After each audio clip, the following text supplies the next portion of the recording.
Bonjour tout le monde, aujourd'hui on va voir le cours des lymphocytes B.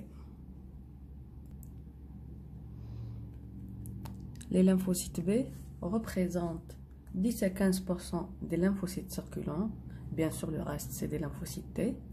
Ils sont le support de la réponse humorale, donc ils sont à l'origine de la synthèse des immunoglobulines, qu'ils soient sous forme soluble, c'est-à-dire les anticorps, ou sous forme membranaire, qui est le BCR ou B-cell récepteur.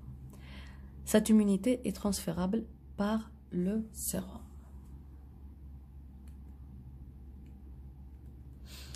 La lymphopoïèse B, elle est caractérisée par deux phases. Une phase indépendante de l'antigène, et c'est donc la différenciation et la maturation et l'ontogénèse des lymphocytes B mène la cellule souche hématopoïétique jusqu'au stade des lymphocytes B matures. La phase dépendante de l'antigène, c'est la phase où on va avoir des plasmocytes et des lymphocytes B mémoire, à partir de ces lymphocytes B matures naïfs. Donc la première phase, qui est la phase indépendante de l'antigène, donc elle se fait au cours de la vie intra-utérine, dans les premières semaines de vie, donc dans le sac vitellin, et par la suite, après la formation du foie et des os, donc au niveau le foie et l'os de fœtus, donc elle se fait au niveau du foie fœtal et de la moelle osseuse.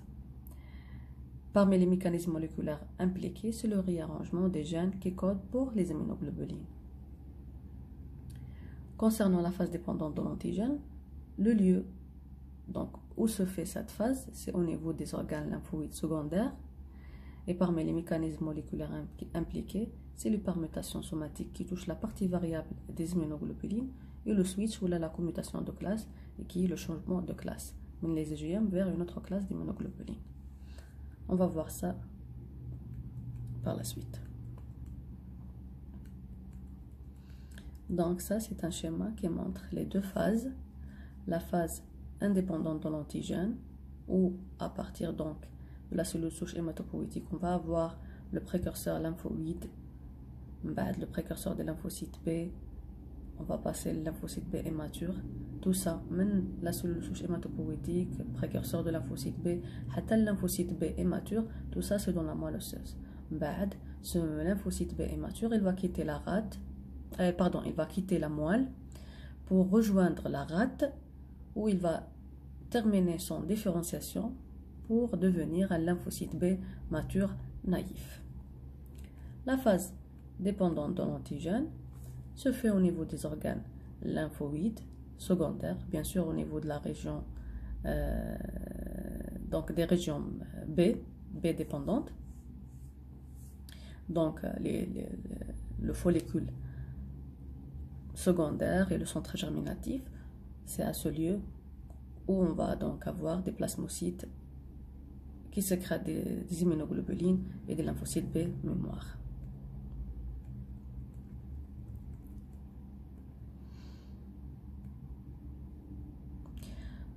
Donc la lymphopoïèse B est exactement la phase indépendante de l'antigène. Elle est caractérisée par l'expression et la disparition séquentielle des facteurs de transcription et des marqueurs de surface qui nous permettent d'identifier le stade de maturation. Comme dans le lymphocyte T, chaque fois il y a l'expression à une molécule et la disparition une autre, et ce sont des marqueurs qui indiquent à quel stade nous sommes situés. La différenciation maturation de lymphocyte B se fait à partir de la cellule souche hématopoïétique et elle se déroule dans la moelle osseuse. Il faut savoir que 75% des cellules B, au cours de leur différenciation, ils vont mourir par apoptose. Parce qu'on va sélectionner que les lymphocytes B qui sont capables de reconnaître l'antigène. Donc, toute lymphocyte B qui ne reconnaît pas, qui n'arrive pas à reconnaître l'antigène, ou qui reconnaît ou qui reconnaît pas seulement l'antigène, mais même le SOA, attaque même le SOA, on va les éliminer. Ça veut dire qu'on va éliminer les lymphocytes B. Les معندهم حتى rôle, ça veut dire qu'ils ne peuvent même pas reconnaître un antigène. On va éliminer aussi même les lymphocytes B qui malheureusement peuvent reconnaître le SOA et l'attaquer, donc et sécréter des immunoglobulines et des anticorps qui qui attaquent le soi, il faut l'éliminer parce que sinon on va avoir des maladies auto-immunes. Donc c'est pour cela 75% des lymphocytes B vont subir une sélection négative.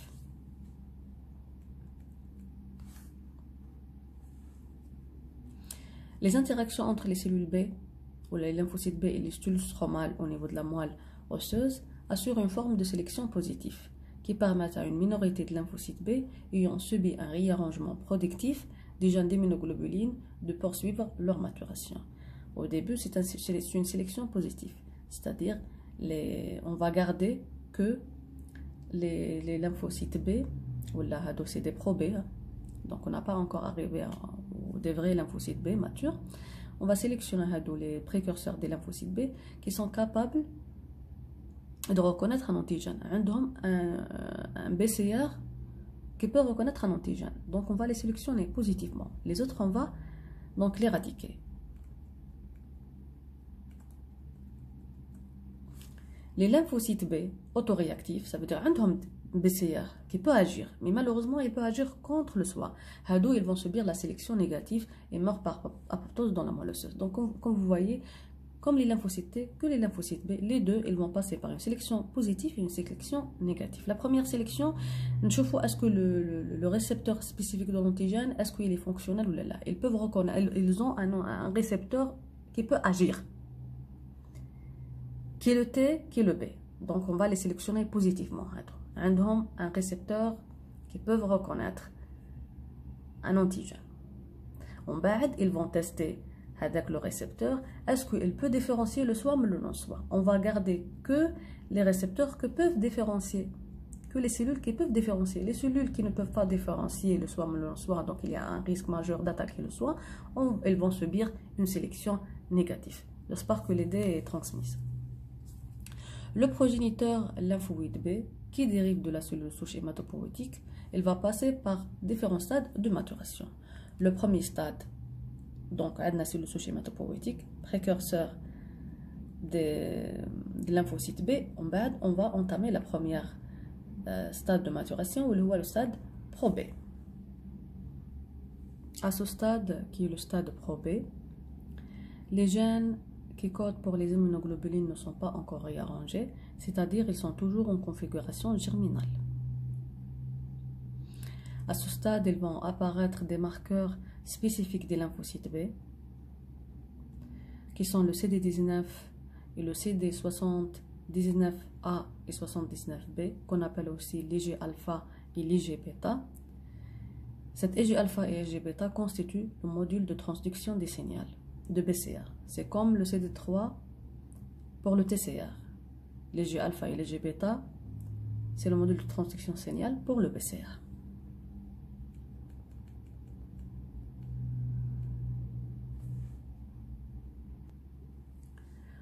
Au stade pré-B, il va y avoir donc le réarrangement des gènes qui codent pour la chaîne lourde mu. Donc comme vous allez voir par la suite, au cours de cette cours et même dans le cours de l'immunoglobuline, l'immunoglobuline, qu'elle soit membranaire ou la libre, constituée de deux chaînes lourdes et de deux chaînes légères. Donc à ce stade, on a le réarrangement sera le réarrangement des gènes qui codent pour la chaîne lourde, exactement mu, c'est-à-dire allégé. Il va y avoir aussi l'expression des marqueurs CD20 et CD22. Et à ce stade, on distingue deux stades pré-B. Un stade pré-B1, où la chaîne mu est encore en intracytoplasmique, elle n'est pas encore exprimée à la surface. Et le stade pré-B2, où la chaîne mu va être exprimée à la surface en faible quantité, mais en association avec une pseudo-chaîne légère. Pourquoi? Parce que les gènes qui codent pour les chaînes légères ne sont pas encore réarrangés, n'ont pas encore terminé leur réarrangement. Donc, pour la stabilité de la molécule, où il y a le pré-BCR, parce qu'on n'est pas encore un vrai BCR, parce qu'on a la vraie chaîne légère. Donc, pour la stabilité de la molécule et pour avoir donc la poursuite de la maturation des lymphocytes B, la chaîne mu va être exprimée en faible quantité en association avec une pseudo-chaîne légère. Cette pseudo-chaîne légère, elle est constituée d'un domaine variable, où il y a le V près bêta, et d'un domaine constant qui est la lambda 5. Il faut savoir que cette association, la chaîne mu, deux chaînes mu bien sûr avec deux chaînes pseudo-chaînes légères, forme ce qu'on appelle le pré-BCR, qui est indispensable pour la poursuite de la maturation de lymphocyte B. Et les gènes codant la chaîne légère vont débuter leur réarrangement à ce stade. Donc, je vais vous montrer une image qui montre la structure de ce pré-BCR. Donc, il y a la membrane cellulaire T, le pré-B. Donc, comme vous voyez, il y a deux chaînes lourdes. H, c'est pour heavy, lourde. Donc, la chaîne lourde, elle a le domaine variable taha, et elle a 4 domaines constants. On va développer cette structure en détail pour le cours des immunoglobulines. Donc, une partie variable et 4 parties constantes. Bien sûr, elle a 2 chaînes lourdes. Alors, normalement, chaque chaîne lourde va normalement se lier à une chaîne légère, fait même il y a un domaine variable et un domaine constant. Mais pour le moment, le gène n'est pas encore réarrangé. Et parce qu'on a besoin d'un pré-BCR pour poursuivre la maturation, il va y avoir donc une liaison à une pseudo-chaîne légère. Cette pseudo-chaîne légère, c'est celle-là, elle est constituée d'un domaine variable V près B, la pré-bêta, et d'un domaine constant, le lambda 5. Voilà, l'image elle montre aussi le module de transduction léger bêta et léger alpha. C'est la même chose comme le CD3. Il va s'exprimer avec le récepteur et c'est lui qui va transmettre l'activation après la reconnaissance par le BCR. Il contient des motifs états comme le CD3. Après ce stade de pré-B, on va arriver au stade bêta immature. Au stade de B immature, la chaîne légère donc, a terminé son réarrangement. Donc elle va remplacer la pseudo-chaîne légère et la vraie chaîne légère va se lier à la chaîne lourde pour constituer un BCR de type IgM de surface. Les lymphocytes B immatures, à ce stade, ils vont quitter la moelle osseuse et vont passer dans la circulation sanguine pour terminer leur différenciation au niveau de la rate.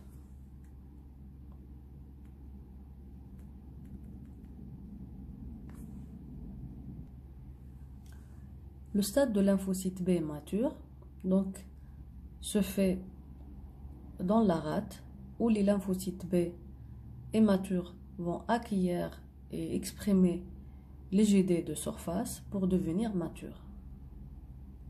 Donc ce sont des lymphocytes B naïfs, fonctionnels, exprimant l'IgM et l'IgD de surface. Donc ils vont arriver à la rate au stade de lymphocytes B immatures.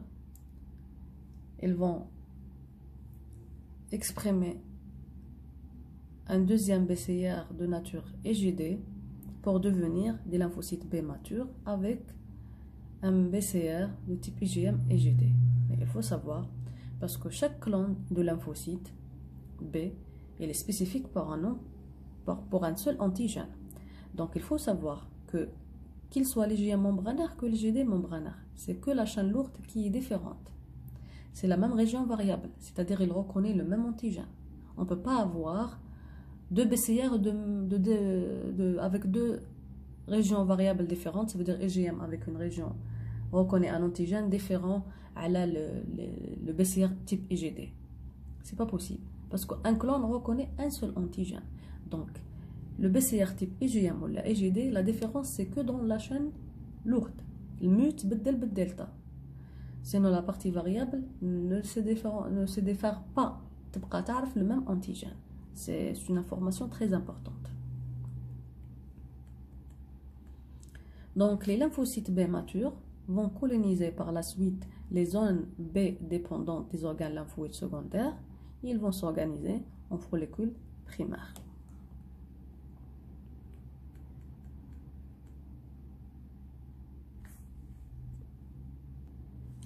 Les principaux marqueurs de surface de lymphocyte B.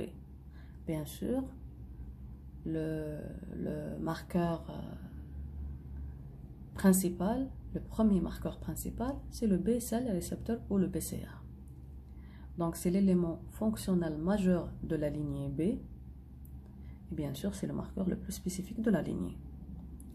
L'expression de BCR est restreinte au lymphocyte B. Et le complexe moléculaire de BCR, il contient deux modules. Un module de reconnaissance et un module de transduction de signal. Un module de reconnaissance et un module de transduction de signal. Pour le module de reconnaissance, il est constitué d'une molécule d'immunoglobuline de membrane. Ce sera SAM, c'est membranaire immunoglobuline, dont la structure est identique à celle des anticorps solubles. On va voir la structure en détail dans le cours des immunoglobulines. Donc, identique à celle des anticorps solubles, à l'exception bien sûr de l'extrémité C-terminale des chaînes lourdes. Alors, parce qu'il est membranaire, il n'est pas sécrété. Donc, on a une région transmembranaire formée de quelques acides aminés et d'une très courte région cytoplasmique. C'est cette partie transmembranaire et intracytoplasmique qui permet la fixation. L'immunoglobuline libre ne contient pas ces deux régions, bien sûr. C'est logique.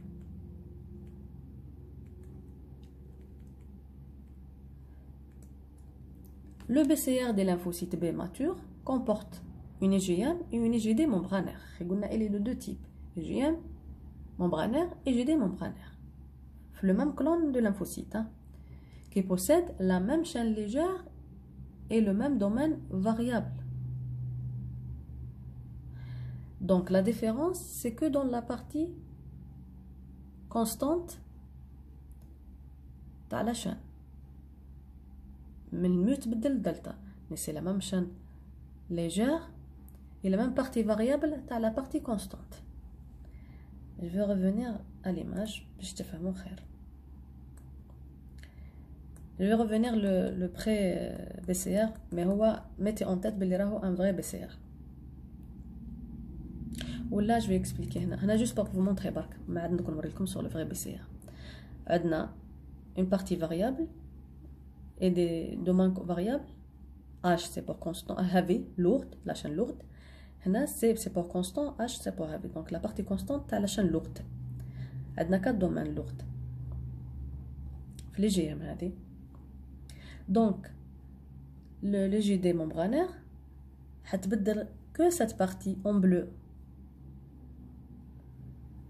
ترجع donc la chaîne delta, la chaîne légère, la vraie chaîne légère, c'est pas celle-là, elle va rester la même, la partie variable تاعها la partie constante تاعها, et cette partie variable de la chaîne lourde, elle va rester la même. Sinon ça va changer la nature de l'antigène qu'il va reconnaître. C'est pas possible d'avoir une même lymphocyte B qui reconnaît deux antigènes. Lymphocyte B, un clone de lymphocyte B, il y a un seul type d'antigène. C'est pour cela qu'on a plusieurs clones de lymphocyte B. Chaque clone reconnaît un antigène précis. Donc, c'est la partie variable. C'est la partie variable de la chaîne constante. Et la chaîne légère. Donc la chaîne légère, toute la chaîne légère va rester la même. Elle va changer, cette région variable de la chaîne lourde elle va rester la même. Ça veut dire que les 4 domaines de la chaîne, de la partie constante de la chaîne lourde. تبدل من mu ترجع delta pour les GD. Donc les BCA des lymphocytes B matures comportent une IgM et une IgD membranaire qui possèdent la même chaîne légère et le même domaine VH, ça veut dire le même domaine variable de la chaîne lourdes. C'est pour garder la même spécificité antigénique. Les chaînes mu et delta résultent de l'épissage alternatif d'un même ARN primaire contenant les deux transcrits C mu et C delta. Parce que le transcrit, il contient, qui code pour la chaîne lourde, la partie variable, la partie constante, عنده les deux gènes pour le mu et le delta. Il va y avoir un épissage alternatif, donc on va coder par la même chaîne variable marra avec le gène تاع les GM, marra avec le gène تاع les GD. C'est pour ça la même partie variable تاع la chaîne lourde, elle se lie les deux différentes chaînes parties constantes, pour deux différents parties constantes. Parce que on a un épissage alternatif.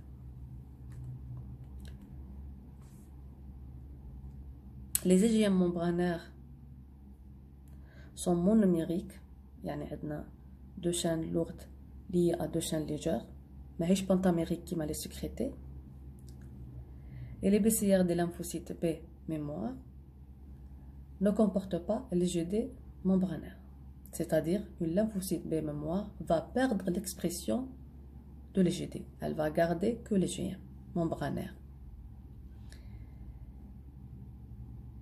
Ah pardon, on parle des lymphocytes B mémoire. Voilà, les lymphocytes B mémoire. Donc ils vont devenir donc je ne vais pas rentrer dans les détails mais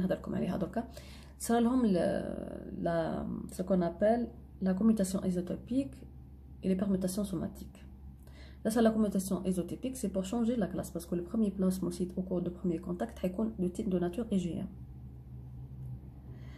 Donc on va le switch, on va avoir un clone, une lymphocyte B mémoire qui sécrète soit les GG ou la LGA et les GE. Ces lymphocytes B mémoire, à ce stade, les stade dépendant de l'antigène, parce qu'on va avoir des plasmocytes et des lymphocytes B mémoire. Les plasmocytes, bien sûr, n'expriment pas le BCR. Ça y est, ils perdent le BCR. Ils sécrètent que des immunoglobulines libres. Donc, des immunoglobulines membranaires. Alors, les lymphocytes B mémoire ne comportent pas donc les GD membranaires et comportent en général une seule classe d'immunoglobulines, soit IgG ou la A ou la IgE.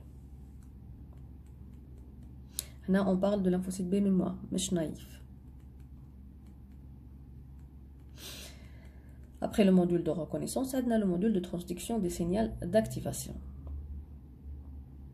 Donc, il s'agit d'un hétérodimère formé des molécules transmembranaires Ig-alpha et Ig-bêta qui sont liées par un pont des sulfures.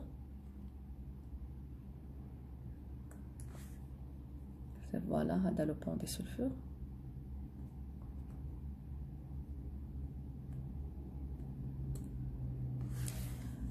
Cet hétérodimère assure la transduction des signaux induits par la reconnaissance spécifique d'un antigène par les domaines bien sûr variables de l'immunoglobuline de surface.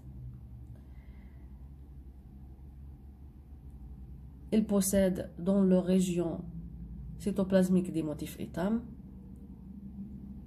qui servent comme substrat pour les protéines tyrosine kinases intervenant dans la signalisation intracellulaire. C'est comme les lymphocytes T.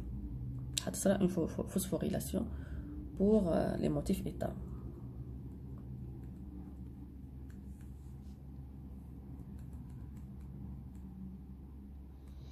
Parmi les marqueurs aussi, on a le CD19. Le CD19 aussi, c'est un marqueur spécifique pour les lymphocytes B. C'est pour cela que c'est écrit B 100%. C'est un marqueur spécifique pour les lymphocytes B. C'est le meilleur marqueur des lymphocytes B. Et c'est ce marqueur qui est utilisé pour l'identification et la numération de ces cellules par des techniques sophistiquées comme la cytométrie en flux. On utilise donc des anticorps anti-CD19 pour différencier les lymphocytes T et les lymphocytes B. Il est exprimé tôt au cours de la différenciation pour disparaître au stade de plasmocyte. On va voir par la suite que le plasmocyte il perd plusieurs marqueurs des lymphocytes B. Le CD19 il apparaît même lymphocyte B à partir du stade pré-B. Le CD21 qui transmet donc c'est une molécule qui permet la transmission de signal de costimulation. Et elle conduit aussi à la protection donc des lymphocytes B contre l'apoptose.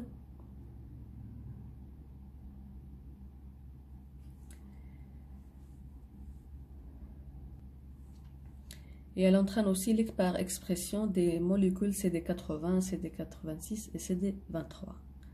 Je répète, le CD21, c'est une molécule qui permet la transmission de signal de costimulation.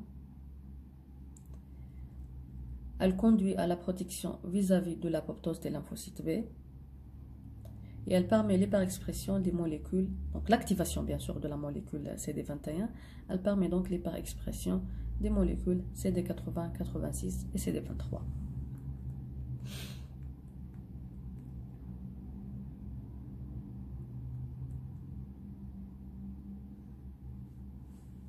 Le CD23, qui est le récepteur des fragments FC des IgE, c'est pour cela FC alpha récepteur 2A. C'est un récepteur pour les IgE. Voilà, c'est un récepteur pour les IgE de type 2. Type 2A. C'est une molécule de prolifération des lymphocytes B activés.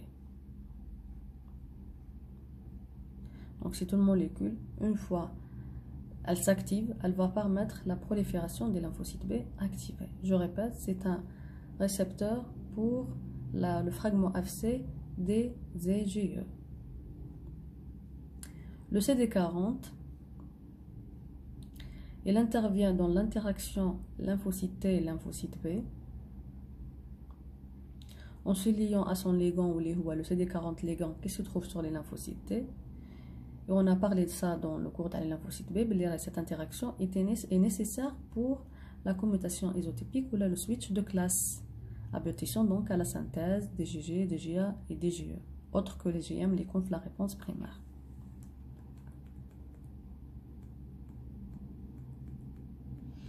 Parmi les marqueurs de surface aussi, on a les molécules d'adhésion qui permettent donc une adhésion en se liant avec leur ligand, donc une adhésion optimale pour un mieux contact lors de l'interaction avec les cellules immunitaires comme les lymphocytes T. Donc parmi les molécules d'adhésion, c'est le alpha A1 et le alpha A3 et le VALA1. On a aussi d'autres marqueurs. Parmi ces marqueurs, les molécules H à la classe 1, ces molécules sont d'expression donc constitutive. Les molécules H à la classe 2 aussi sont d'expression constitutive, c'est-à-dire qu'elles soient donc au repos ou là actifs, dans les deux cas, elles sont exprimées, ces molécules.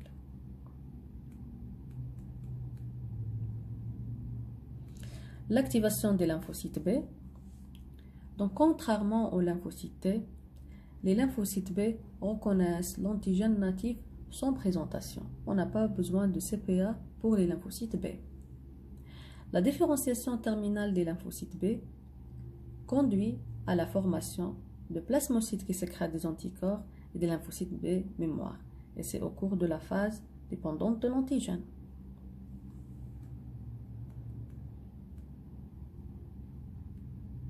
Parce que la première phase indépendante de l'antigène, son but c'est d'avoir des lymphocytes B matures, mais naïfs. Le deuxième stade dépendant de l'antigène, c'est pour terminer la différenciation des lymphocytes B, mais pour avoir les vrais effecteurs de l'immunité, ou les plasmocytes et les lymphocytes B mémoire. Les vrais effecteurs de l'immunité humorale. Donc, au niveau de la zone B des organes lymphoïdes secondaires, les follicules primaires, en réponse à une stimulation antigénique, ils vont se transformer en follicules secondaires avec formation d'un centre germinatif qui comporte une zone sombre et une zone claire. Les lymphocytes de centre germinatif se regroupent en centroblastes et centrocytes, Les centroblastes ou les centrocytes ont des lymphocytes B activés. Une fois activés, ils vont internaliser leurs récepteurs et ils vont se transformer en centroblastes lorsqu'ils sont dans la région sombre ou de centrocytes dans la zone claire. La zone sombre, elle est sombre parce qu'il va y avoir donc une prolifération énorme des centroblastes. Dans la zone claire, elle est claire parce qu'il y a un petit nombre, parce qu'un grand nombre, elle va être donc éliminé par apoptose parce que un plasmocyte fonctionnel, donc ils vont l'éliminer.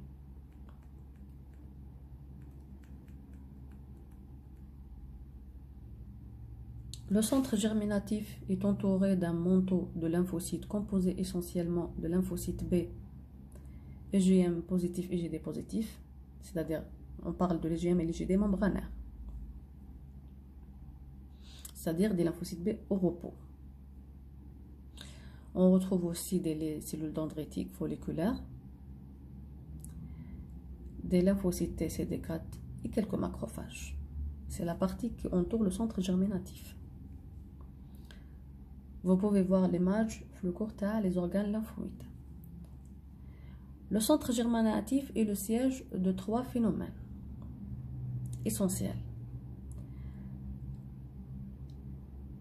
Le premier phénomène, c'est la génération de lymphocytes B mémoire, la maturation d'affinité, où il y a la force de liaison avec l'antigène. Donc, la maturation de l'affinité touche la partie variable de l'immunoglobuline et la commutation de classe d'immunoglobuline, ça veut dire le switch de classe, et qui touche donc la partie constante et la chaîne lourde.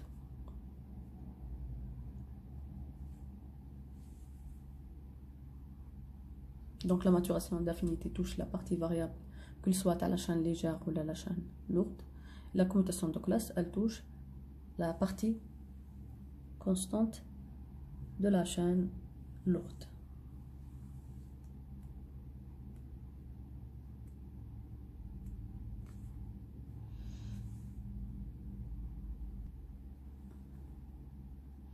Ça, c'est un schéma qui montre donc le centre germinatif, qui ont violet, c'est la région manteau, ou la région sombre, qui est le siège donc de la prolifération des lymphocytes B, ou la partie, la zone claire, qui est le siège de la sélection les bons